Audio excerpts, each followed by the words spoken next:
Morning, Will. Morning, Damien. How's things? Very good. Busy. It's good to get you back on for this next installment in the Glorious Revolution. Good to be back on. Looking forward to it. It's been interesting to say the least, and there's probably going to be a lot of stuff that we miss because every time I start reading, I unearth something else. We've both been in that situation, haven't we? Where we sort of, for the viewers, we've planned to do this at various points, and then we've unearthed a whole shed load more stuff. So it's been the nature of the whole exercise a bit, hasn't it? But yeah, no, there is actually too much stuff. We keep sort of being worried that we're not going to be able to include it, but as long as we get some of the most outrageous things in, we'll get a sense over to you viewers on the outrageous nature of this period of history. When I started reading this, a few years ago now, it was like I didn't realize how big this topic was. Yeah, It's absolutely huge. There's so much stuff that went on. definitely. I've put some slides together, some quotes, and no doubt you've done the same with your research. Absolutely. So we're going to start with the landing and the sort of traveling through Devon, the great county of Devon, up through Exeter, and then the various things that the events that unfolded along the way, the support that James had, or the supposed claimed lack of support that he had, all of that sort of thing, discussing that.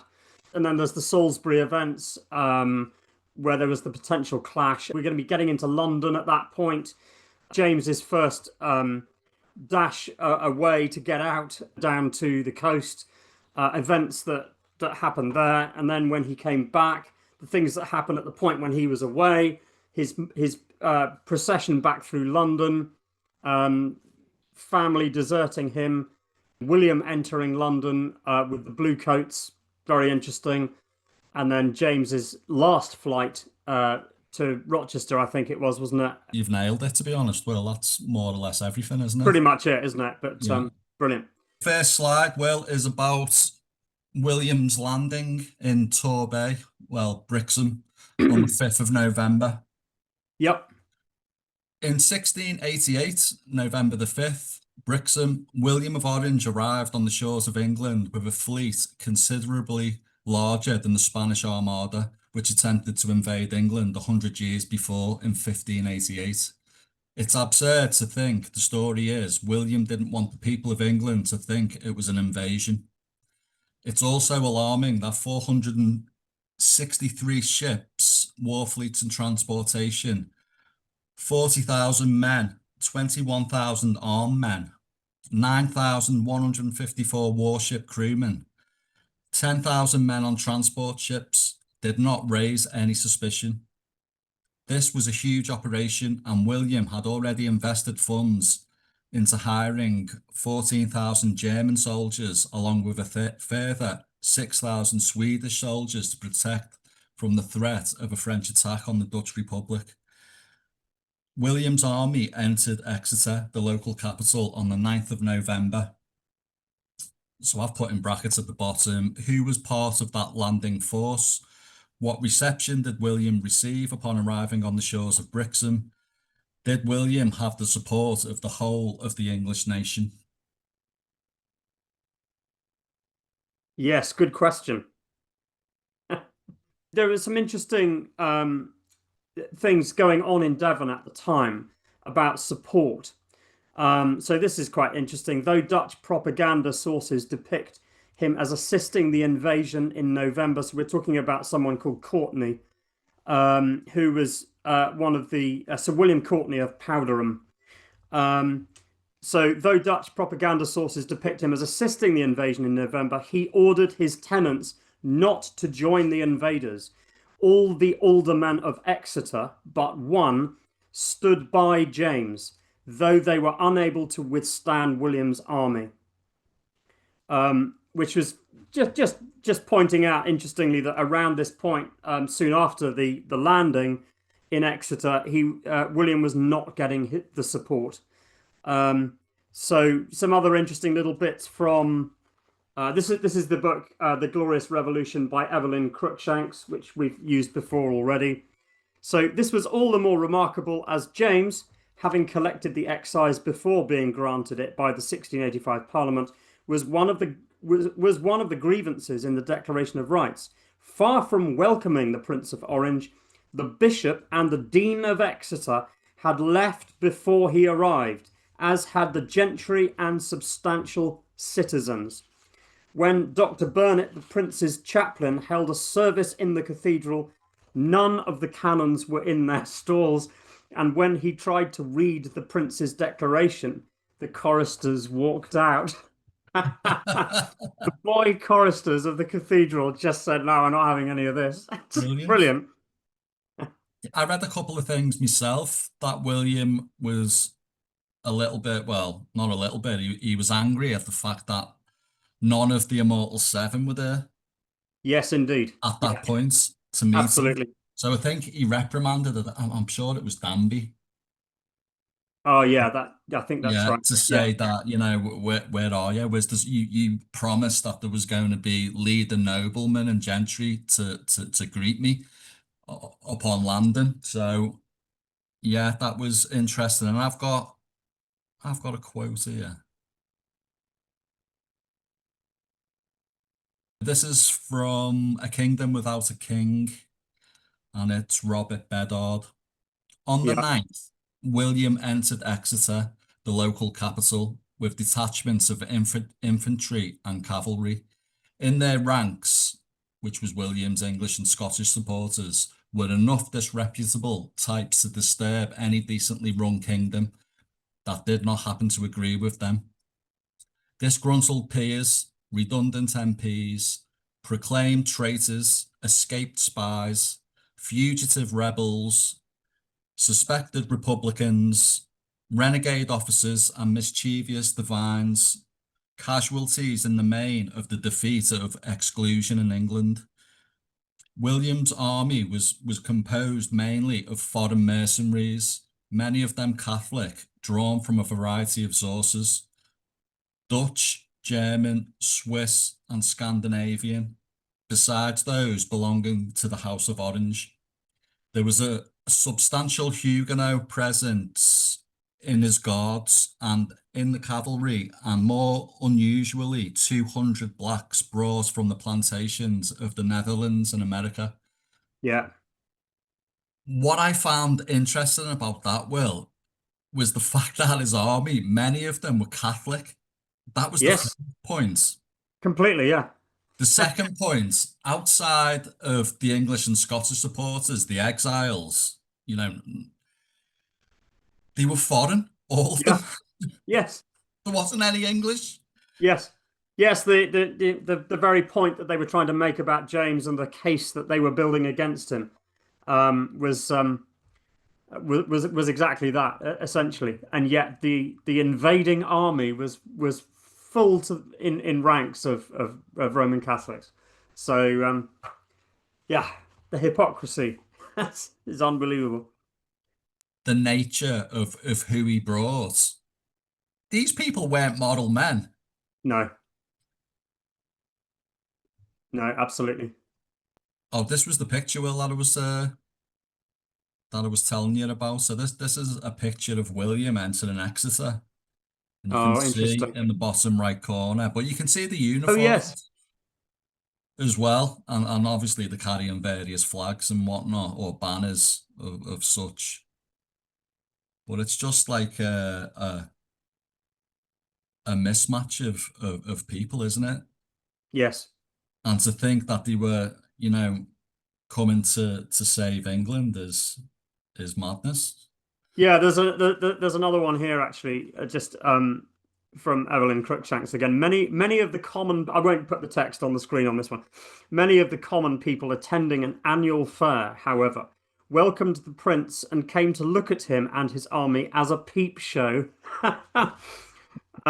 William suspended the Tory alderman and began steps to remodel the Exeter Charter. In 10 days, no one of any standing had joined William And according to some contemporaries, William even thought of going back through, though this is unlikely. Sorry, I've jumped ahead a little bit there, but I just saw it underneath, so I just thought I'd throw it out there. But I thought the peep show thing was quite interesting. This is my second quote on that. Again, it was the 9th of November. As the Dutch army advanced, the alderman of Exeter reported to the Secretary of State that though Exeter was in good posture to defend itself or make a defence against a small party, there was little they could do against a force of this size, but that they would endeavour to prove themselves His Majesty's dutiful and loyal subjects. The Mayor, Christopher Brodridge, began by arresting on a charge of high treason one John Jenks, an officer in the Prince's army who had been enlisting men for the rebels in the town and dispersing a treasonable paper that was confiscated, presumably the Prince's declaration. All the aldermen of Exeter, with the possible exception of one, stood by James II. It's worth pointing out, isn't it, here that you know that here we are in the West Country, which supposedly was a hotbed of support in the Monmouth rebellion earlier, but actually they weren't. They did not support this side of it. They supported James, and yeah, they were not impressed by what was happening here at all. This is another quote from Ungrateful Daughters. That's Maureen Waller. In his new headquarters in the Bishop's house at Exeter, William complained to Shrewsbury, who had accompanied him from Holland, that there was still no show of support for him from people of any influence or standing. Gleeful reports were reaching London of this lukewarm response to his landing. More than a week after his arrival, William was so despondent that he was on the verge of returning to Holland and leaving the English to sort out their own problems. Yeah, interesting. So the fact that he was ready to turn his back, I just found that funny, the way he was like, you know, I'm going to go back to Holland. You sort your own problems out. You Yeah, know, like his real aim wasn't coming to take the crown anyway. indeed, exactly. So it was Shrewsbury as well that he must have complained to. This is the first key moment. On the 23rd of November, key officers of James II's armed and naval forces deserted to William of Orange. Major General John Churchill, the Duke of Marlborough, Lord High Constable Henry Fitzroy, who was the Duke of Grafton and James's nephew, Prince George of Denmark, James's son-in-law, along with a whole host of noblemen and their soldiers. James also had to find out later that his daughter, Princess Anne, had also left to join William of Orange and their older sister, Princess Mary. Admiral of the fleet, George Byng, had days before betrayed James, taking with him several officers. Yes, interesting. Another quote from A Kingdom Without a King. On the 23rd of November, the retreat began. It was the signal for another and more wounding bout of desertions. Villainy upon villainy, the last still greater than the first. James's nephew, Grafton, his favourite, Churchill, his son-in-law, Prince George of Denmark, with a train of noblemen, all went over to William. Such was the hurly-burly of the retreat, with every man thinking of himself, that nobody minded the king. On the 26th, James arrived back at Whitehall, a broken man. There he learned of the unnatural defection of his daughter, Princess Anne, who, pretending that the king, her father, did persecute and use her ill for her religion, she being a Protestant and he a papist, had fled the palace. Accompanied by her bosom friend, Sarah Churchill, and their old mentor, Bishop Compton of London, she joined the rebels at Nottingham. there was a first bout of desertions, but this was the main one. This is Yeah, when officers of both the armed forces, ground troops, and officers, and the navy. yeah, So that George Byng, he obviously deserted a few days before that, taking a load of officers. William was in control of the army yes. and the navy. There was Feversham and Dartmouth left, who stayed loyal a bit. Well, I think Feversham was arrested later on. Yeah. Because what happened was, I think, I'm not sure to touch on it later, but Feversham was arrested. Believe it or not, William Penn was arrested. Okay, interesting. He was definitely a danger. Indeed. And somebody else. Oh, they took Jeffries, didn't he?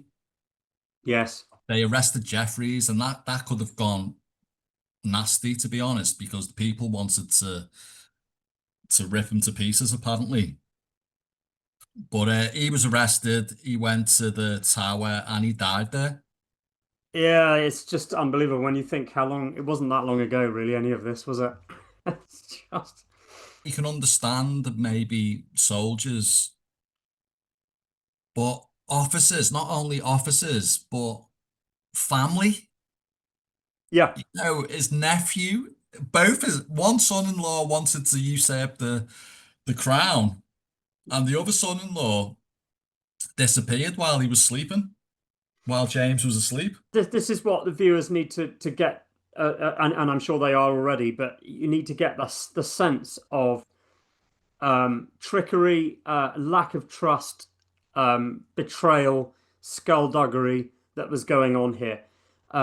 There's no question all the way through this story that James was basically just knifed in the back by everybody. Yeah, it's just weakness, weak people not being able to stand up for for principles. And we get it all the way through. You can see it in everything. I just think the mainstream take on the Glorious Revolution, depicting James as the tyrant king, Yeah, William as the savior. When you actually get into this stuff and you're looking at it from a morality point of view, it's the other way around, isn't it? The type yes, of people that were yeah, involved with William were just yeah. cutthroats, just no morals at all, just completely self-indulged. Whereas James, the few people that stuck close, like Bishop Sancroft, who during his coronation, obviously, when he took the throne in 85, he took his oath to the king seriously, Yes. and he refused to swear allegiance to Mary and William. There just wasn't enough of that, of standing up for principles. That's the problem. When you're surrounded by weakness and disinformation and agitation, and yeah, just distorting information, and that's what was going on. There's no way that he was going to be able to stand up to this ultimately, and you see this from late November, people turning all the way through. Yeah. Did you find anything? Did you read anything on oaths of allegiance, on how? I know this is going to probably come up further down the line, but how were they able to be removed from that oath? Right, good point. I mean, no, I haven't. I'm just reading a little bit here. Sir Christopher Musgrave, on the other hand, secured Carlisle for James after disarming the Roman Catholics in the garrison, but laid down arms on Lord Faversham's orders after James's first flight. This is a little bit later, of course. The role of Lords Delamere, Devonshire, and Stamford in taking Derby and Nottingham for William has been well documented.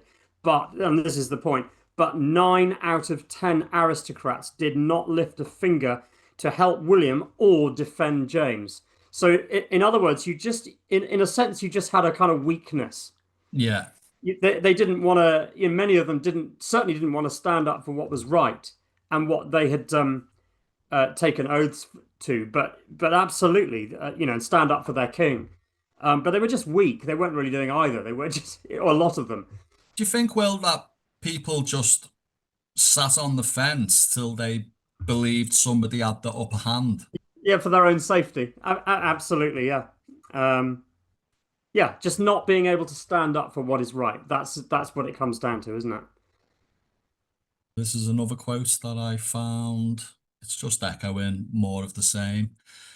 For that very night, John Churchill left Salisbury with James's nephew, the Duke of Grafton, and the Earl of Berkeley, and deserted to William's camp at Crewkerne.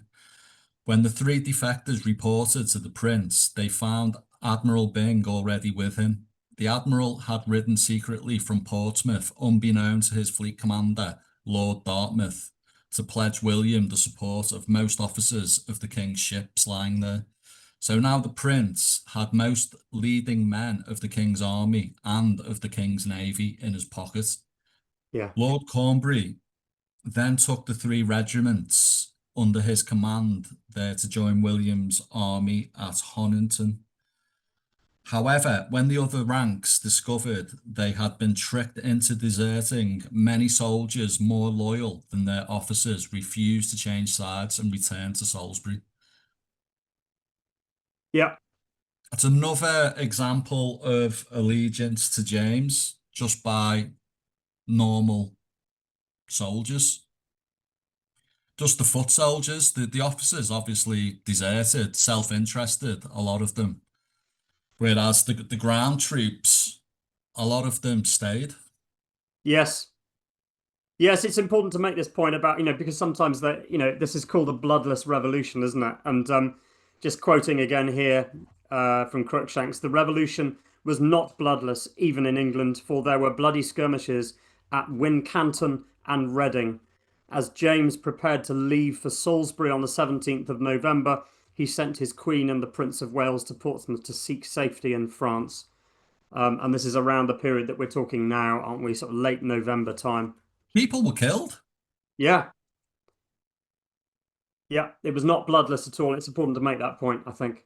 That's a ridiculous claim. This is from A Plain Man's Guide to the Glorious Revolution. This this was a powerful quote for me. This kind of summed it up. Yeah. So James was devastated. His world had collapsed around him. He was out of his depth, almost out of his mind. One son-in-law was invading his kingdom with an army of foreigners to usurp his crown, in collusion with his elder daughter. His other son-in-law had sneaked away from him as he slept at Andover to join his rival.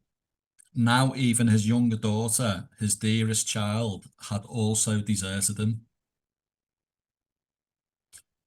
So you can imagine, Yeah, like, it's horrendous, isn't it? yeah, I started thinking about all this stuff that was going on at the time. What kind of mental state he would have been in?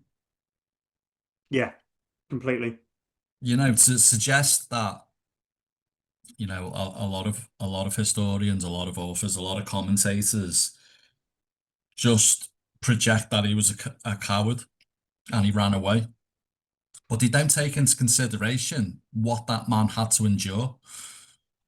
Yeah, he was just facing betrayal all the time. People turning against him. But really not because he'd done anything wrong. That was the key point, and that was the sort of landscape of information that we've already put in place in the previous parts. You can see how leading up to this, you've actually got a king who was a pretty good king, actually. Yeah, I think the propaganda machine was important. I think Yes, that yeah, was definitely. a big part of William's success outside of his army. You've got a way of just weakening people's desire to just stand for truth and stand by principles. They just weren't able to do it. Moving on to, it was actually dated the 28th of November, but it was only published in London on the 4th of December, which was the third declaration. This was published in London on the 4th of December, claiming to be the work of William, but was later accredited to Hugh Speke, a Whig politician, a supporter of the Duke of Monmouth, an exclusionist and double agent. With the Irish Rebellion of 1641 and the Popish Plot of 1678 still fresh in people's minds, it set out to cause anti-Catholic hysteria. It suggested that armed papists were planning to attack locations all over the country by fire or by bloody massacre. It went as far as to claim that Louis had supplied French troops to support native Catholics and the Irish. It was a call to all Protestants to act for their own safety in the disarming of all papists by any means necessary. William supposedly repudiated the declaration later after the event. There can be no argument that he benefited from it. Yeah, I mean, here's an example of the most appalling level of disinformation, and destabilizing the situation through deliberate confusion, and I mean, it's just astounding. So just to back that up with another author, obviously this is Evelyn Cruikshanks again. On the 10th of December, before he knew of James's departure, William sent orders to Admiral Arthur Herbert, who held a commission in the Dutch, not the English army, to fly the English flag in attacks on French ships in order to provoke a war with France. That was the kind of thing that was going on. Yeah. Okay, that was supposedly William. A spurious third declaration, which is what you were just talking about here, from the Prince, apparently written by Hugh Speke, a Whig fanatic, was widely circulated at this time, claiming that armed papists were about to attack Protestants in London and Westminster, quote, by fire, a sudden massacre, or both, end quote. There were rumours that Irish troops were coming to London to cut Protestants' throats. I'll stop at that point. So that's page 30 to 31 in The Glorious Revolution, Evelyn Cruikshanks again, talking about exactly that what you've just been talking about. So this is just disinformation agents destabilizing the situation, creating a really dangerous situation for James in which to operate, sensibly and honorably. And nobody can operate with honor and integrity in this kind of an environment where you've got this kind of disinformation. It was just complete collapse, really. So is it really any wonder that we were getting fast heading to a point here now where James was just not able to operate in any way? I mean, at the time when this was going on, how would people know that hadn't come from William, or whether it did come from William? I don't think the evidence is strong to suggest either. The fact that Hugh Speke came out later in his own memoirs, his own writing, saying he was responsible for it after William's death. It's almost like William's holding a smoking gun with that one. Even if he openly says, it's nothing to do with me, but he's got people in his camp, double agents, people who were meant to be there to support James, to see what was going on, have turned on him again and gone to William. So to me, it's like putting two and two together. That it's hard not to, isn't it, in that situation? Yeah, absolutely. Yeah. You could fabricate that and say, oh, yeah, it was this guy, it wasn't me. But you're not in collusion with each other. It's obvious, isn't it? Yeah. Yeah, totally. Yeah, collusion, exactly.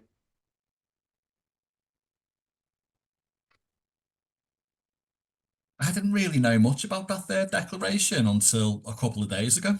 That's been a recent unearthing, that one, hasn't it? Yeah, I was like, third declaration, what's this? In fact, that was one of the reasons for delays in this coming out. There's more though. There's so much more. We probably will get to it at some point. I'm sort of spotting one or two bits that I hadn't really marked properly, but this is quite interesting. So William sent orders to Lord Faversham, the commander of his army. Have I got the right way around, actually? Yes. Not to expose himself and others by resisting a foreign army and a poisoned nation, which Faversham interpreted as disbanding his army. As these instructions were read out, eyewitnesses reported, quote, many of the soldiers were weeping and others trembling with anger whilst they heard the order read. In the king's absence, law and order broke down, and this is a little bit later. Of course, we're getting on a bit, but this was the sort of the anger within the ranks as well. Those that supported James. Actually, Damien, did you want to just point out that what was happening here was that you were getting high-ranking people who were defecting, essentially, but Yes. what that indicates is that the rank and file were absolutely with James. I think they were also in the dark with what was going on. Yeah, That's what I wanted to point out. It wasn't the third declaration, it was this.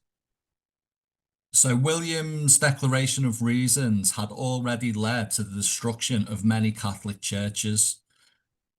So what I've put in red is from the Declaration of Reasons, and yeah, it's important to say that these kind of uprisings with Protestants, it was happening right throughout the autumn from the yes, release of this. yes, So it is likewise manifest and notorious that the king, by the assistance of evil counsellors, had endeavoured to subvert and extirpate the Protestant religion and the laws and liberties of the kingdom, and in order thereunto have built several chapels and churches for the exercise of the popish religion, contrary to the express laws of England.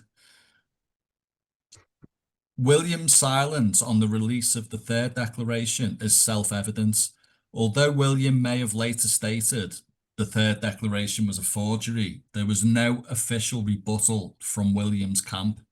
It could be argued that William allowed much of this to happen to gain an advantage. yeah, That was my take on it. So yes, from what I can gather, he'd already put the pieces in motion for uprisings with the language that he's yes. using in his declarations. Even if he wasn't responsible for the third Specifically declaration, for that, he'd yeah, already set the wheels in motion as far as I'm concerned, because people yes, just started looting and burning down churches yeah. at that point. Yeah, so you know your ill intent. It may not necessarily lead to specifics that you must admit to, but nevertheless, your ill intent creates a dangerous situation that you then lose control of, essentially, and that's exactly what happened. This was going to cause problems, this third declaration, and there was no official document or further proclamation or declaration or whatever to suggest the intentions of that it was a forgery and it was only there to stir up anger. Yeah. That never happened, which tells me somebody's purposely pulling the strings in the background Oh yeah, definitely. Yeah. in William's camp. Yeah. Very much the impression that you get through reading into these texts, generally, actually. Yeah.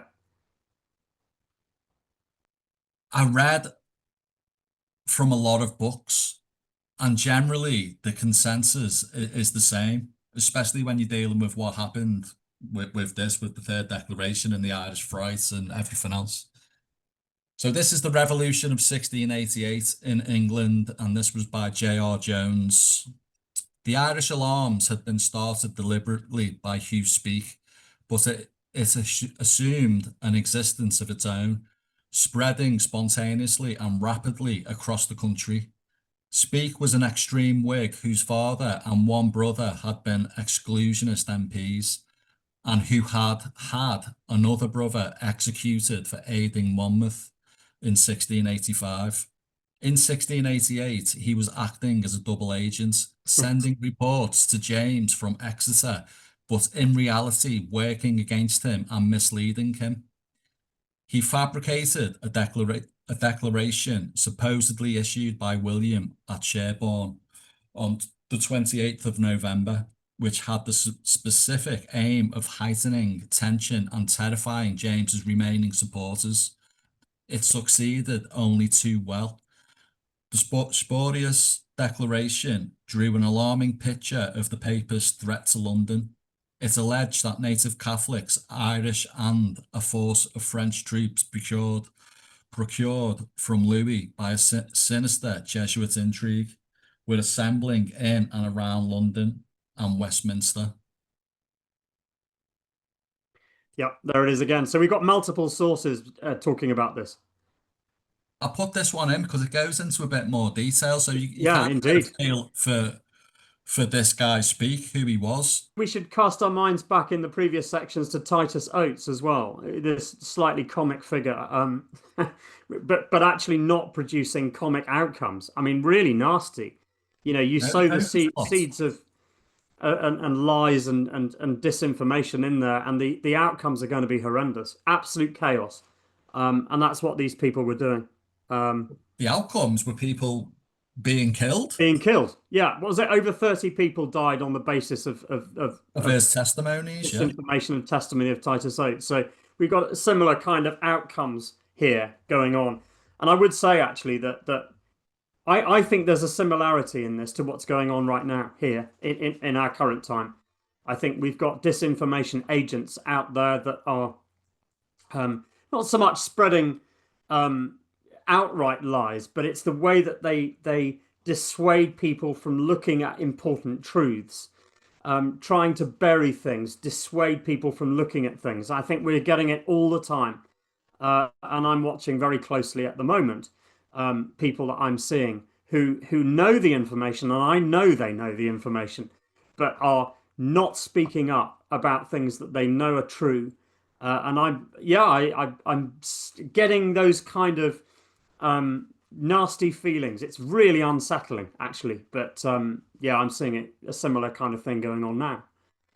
I think that's something that I've noticed in recent years is not the fact what people are saying, but what they're not saying. Yeah, it's what they remain silent over.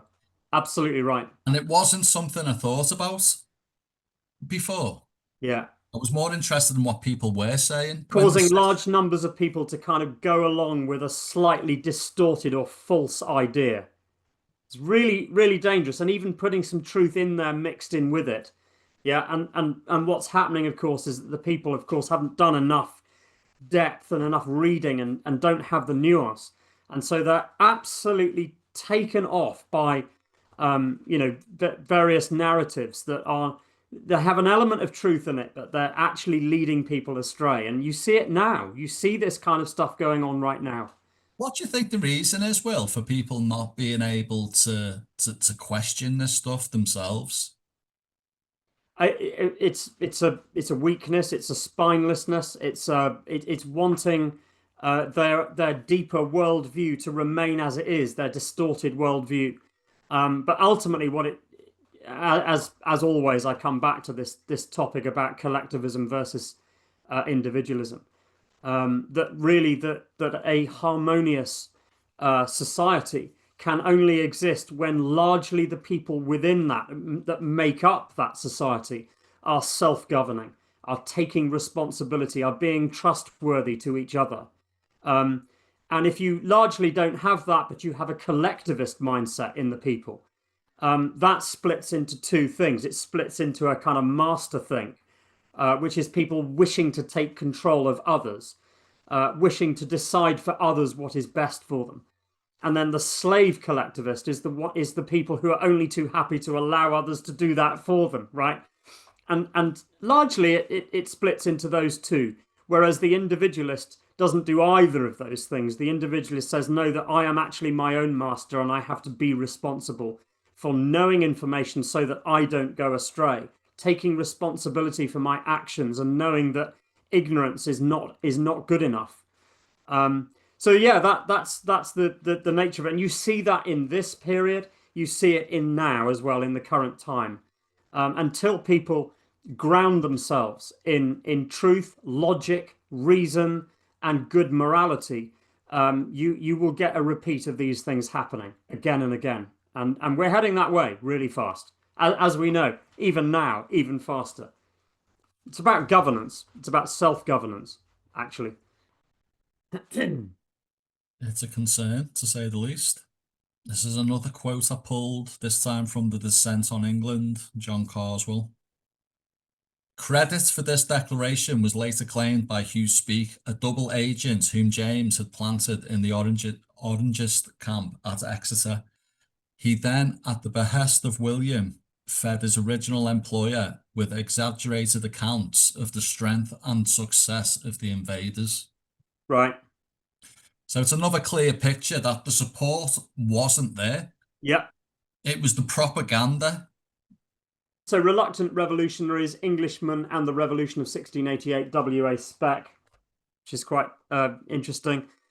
His assumption that this is James, conspiracies were significant enough to ensure that he would meet with no serious resistance from either the navy or the army of James II. Sorry, that's Williams was making those assumptions. I'm getting that wrong. Was the most calculated of all the many risks which William of Orange ran in 1688. He anticipated, this is the important bit, that many officers would actually go over to him, and counted on defections from the English fleet above all for the success of his expedition. You know, interesting that it wasn't clear.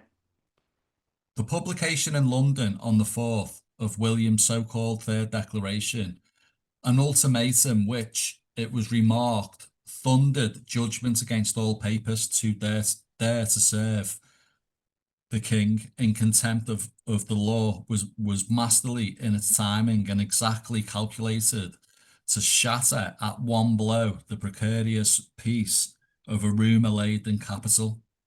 The effect of the Third Declaration over the next few days was psychologically devastating on Catholics, the city, and the king himself. Absolutely. To start going around London disarming Catholics and trying to disperse any support James had is basically what William wanted. Yeah. The damage is really being done by weak people who are allowing themselves to be manipulated. That's how it's happening. Last point on this, Will, because it's important to say that there was other pamphlets. People were just printing all kinds. So a lot of people were doing their own broadsheets. So this is from Edward Vallance, The Glorious Revolution. In 1688, English Protestants were certainly being told to expect to be butchered by Irish Catholics or even by their own king's army any day. Broadsheets were issued warning of the threat of a popish massacre, a true relation of the horrid and bloody massacre in Scotland by Irish papists, printed at Berwick on the 23rd of December 1688.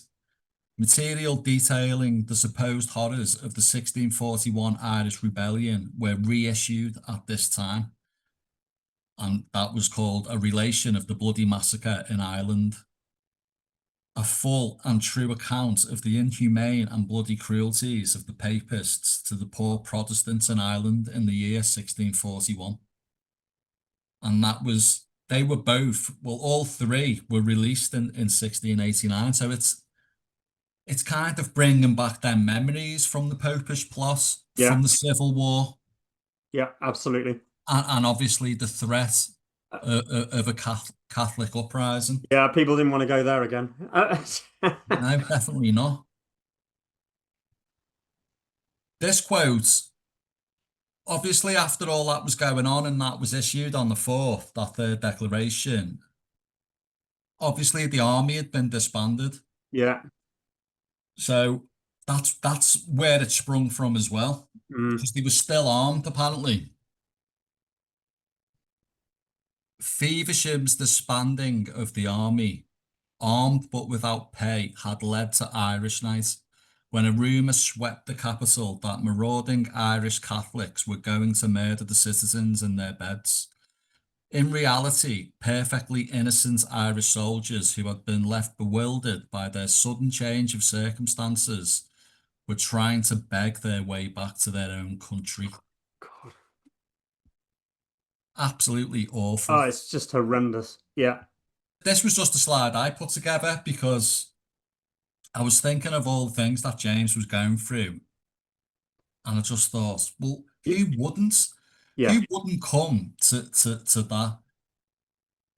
Who wouldn't come to that at the end, you know, wanting to protect his family, Absolutely. Get them to Yeah, safety. Isn't that normal? Isn't that what a father and a husband would want to do? completely. Yeah. To get to the truth and the real reasons why James felt he had no other options but to leave, one must acknowledge the fragile state of the king up to this point. I don't believe it is a fair assumption to suggest that James's actions were cowardly without a full understanding of what he had to endure during the build-up to his first and second flight. It is a realistic opinion to suggest that James's mental health led to a breakdown. No, absolutely right. This is where it all started. Queen Mary Beatrice and son, Prince of Wales, they went first. In the first 2 weeks of December, anti-Catholic rioting broke out in London. James feared for the safety of his wife and son, the Prince of Wales. The king wasted no time in organising their safe exit to France. Left with very little choice, James made further plans for his own departure. This led to James's first flight. On the 11th of December, James attempted to leave England.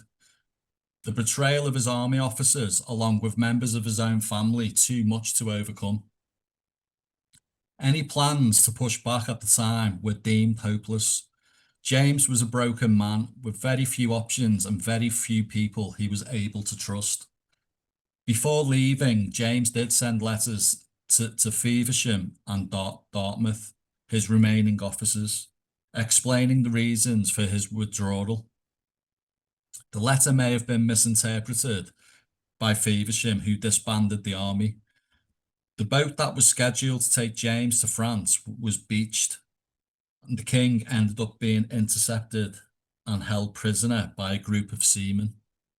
There was an awkwardness about this for William massively. I mean, just in WA spec again, page 88.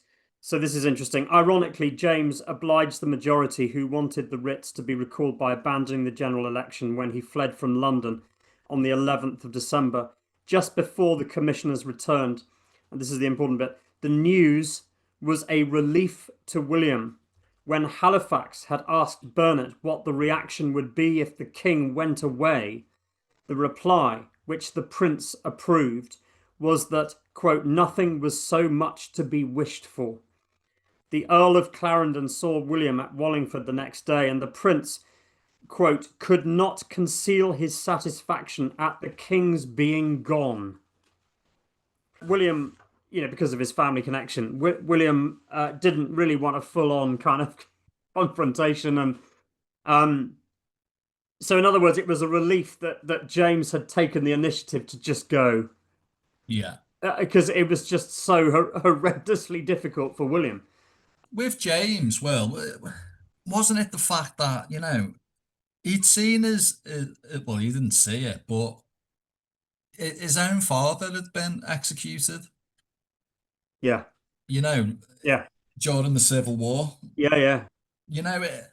Surely it's only natural to feel threatened, and the possibility of that happening again is Oh yeah, real. totally.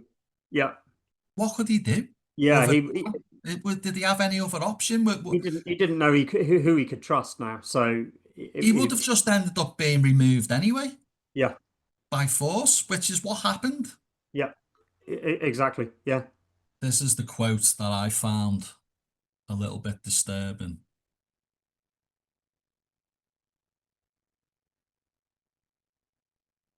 They, the seamen, even forced James to undo his breeches and examine these for secret treasure, so indecently as even to the discovery of his nudities. He had plenty of other reasons to be upset. James was now a prisoner of the seamen. They followed his every move and were so improper as to press near him in his retirement for nature. The East Kent gentleman came in a great body, and before his face read the Prince of Orange's declaration, recalled a local lawyer named Napleton, at which the crowds roared with approval.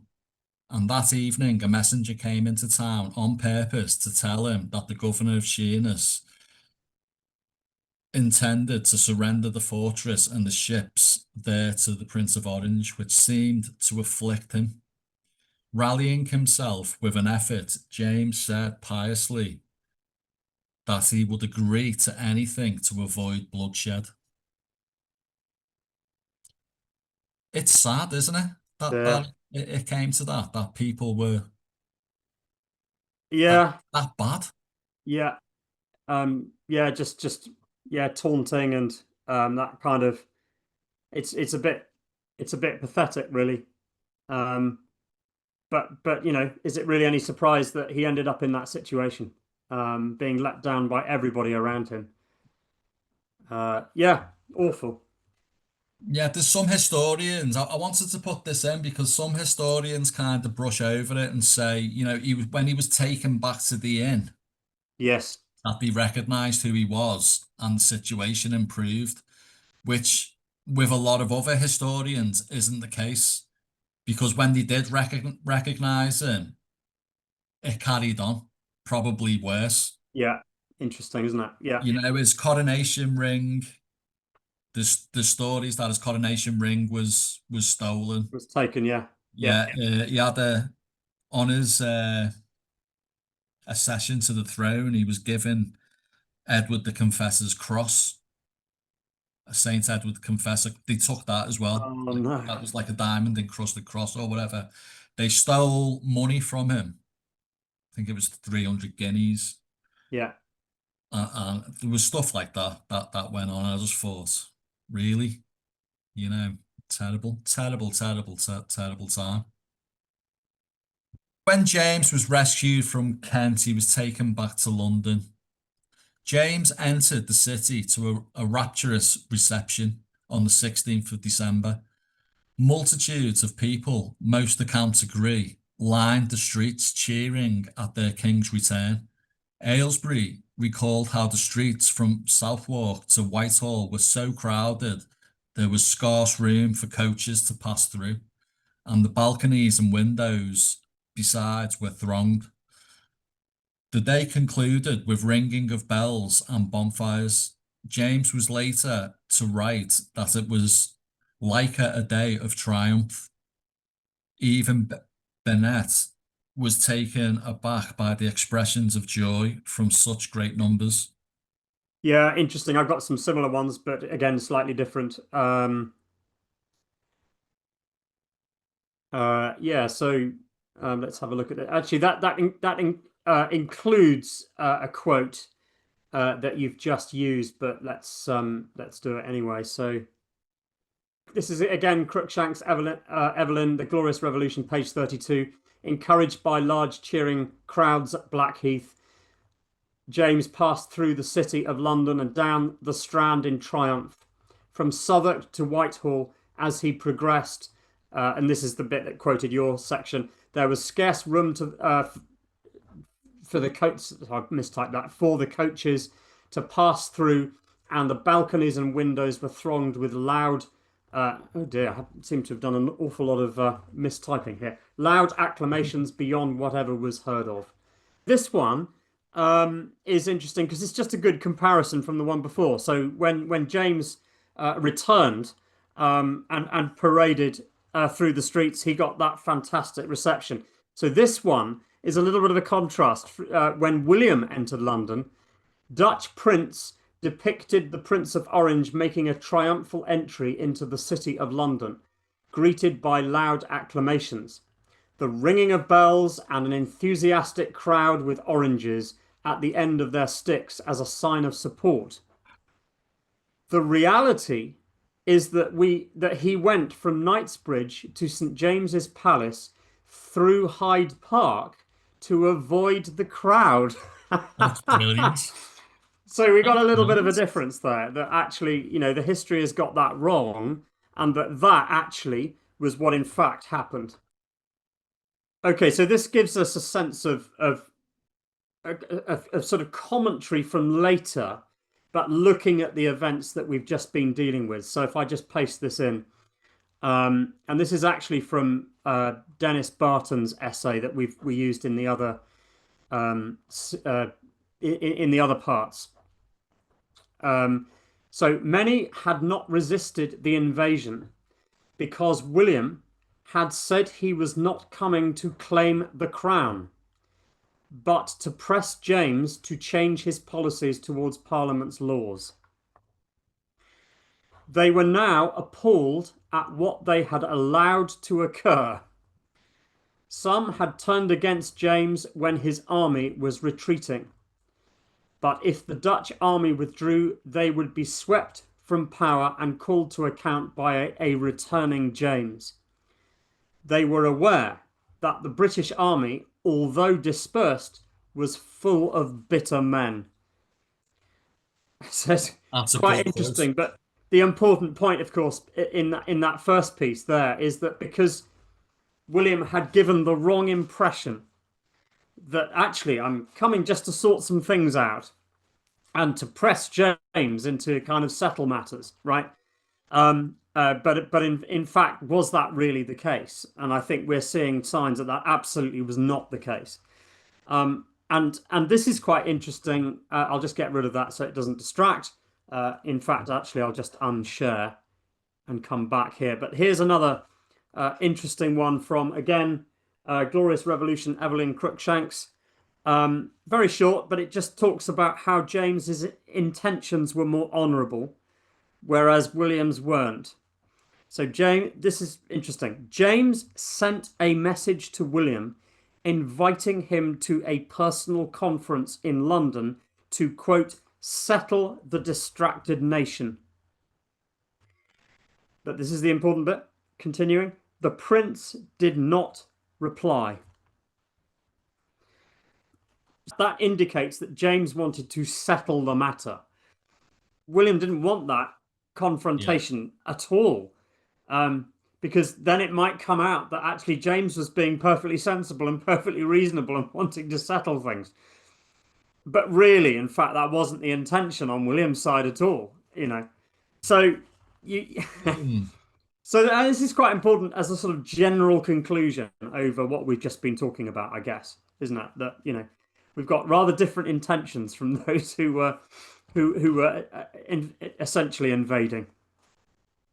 That's what they were doing. Well, he even said in his Declaration of Reasons that he had no design on the crown, but yeah, you know, yeah, it's all just smoke and mirrors and lies, and you know, yeah. I believe like William wasn't really a fan of the English, to be fair. Yeah, indeed. Yes. Interesting.